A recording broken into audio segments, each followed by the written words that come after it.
Hey there! Welcome to today's video, where we're diving into a fascinating problem related to efficient bitwise operations on large datasets. The problem we're tackling revolves around optimizing the performance of bitwise, or operations on massive bit mass, consisting of around 1,064,000 bit elements using a single thread. We'll be exploring the intricacies of running these operations on a machine with specific hardware capabilities, including an i7-8750H CPU clocked at 2.2 GHz, supporting AVX2, but not AVX 512 instructions. We'll be delving into a detailed analysis of the code and performance estimations involved in this complex problem. In the solution, we learned that the bottleneck in this scenario is the DRAM bandwidth rather than computational speed, with the dataset size exceeding the capacity of even the L3 cache. The read-write operations to and from memory significantly impact performance.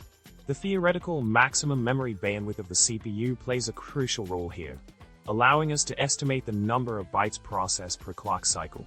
By understanding the interplay between computation and memory access, we can tailor our approach to optimize the bitwise or operations more effectively. Ideas such as cache blocking and combining more work into a single pass over the data can help boost performance in real-world applications. To summarize, we've explored the challenges and solutions involved in optimizing bitwise or operations on large datasets. By delving into the nuances of memory bandwidth, cache optimization, and computational intensity, we can fine-tune our code to achieve optimal performance. Remember, when dealing with massive datasets, it's essential to consider not just the computational aspects, but also the memory access patterns for efficient processing. Thanks for tuning in, and if you enjoyed this content, don't forget to like, subscribe, and drop a comment below. Until next time, happy coding!